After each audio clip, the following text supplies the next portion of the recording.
Hey guys, hello and welcome. I hope you guys are all doing really well.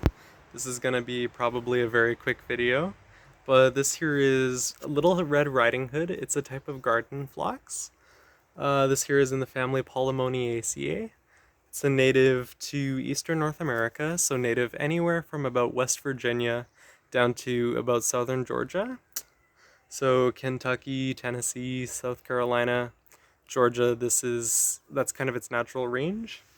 It's a perennial plant, it's a herbaceous perennial plant, and it's very erect in nature, and it forms these really nice mounds too. It does tend to spread a little bit. It's cold hardy down to about negative 15 degrees Celsius. This plant here really loves alkaline soils. It loves soils that have a lot of loam in them, or a loamy profile. And it's just a really showy plant that I wanted to show you guys. This is my second year growing these. They come in a whole assortment of beautiful shades of red. Isn't that just wonderful? And they bloom all throughout the summer. I recommend deadheading these guys. I also recommend putting a little bit of lime in the soil if your soil is a little bit too acidic, because these guys don't tend to do very well in acidic soils at all. And that's kind of across the board with all sorts of phlox. Woodland phlox, garden phlox tend to like it a little bit more on the alkaline side. They're not heavy feeders at all. They're extensively branching.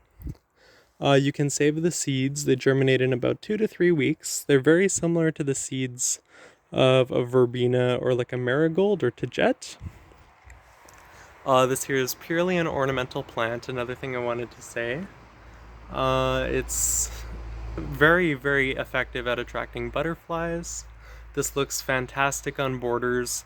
If you have like an area with a lot of large-scale perennials like hostas, rhododendrons, quince, those types of things, this looks amazing right on the front of those borders.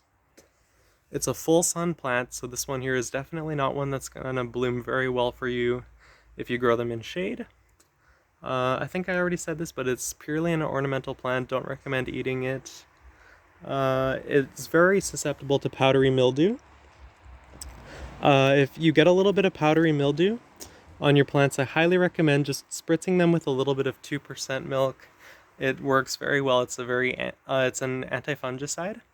I actually do that with my zucchinis and my squash. If they get a little bit of powdery mildew, just get a spray bottle and a little bit of 2% milk. It works like a charm.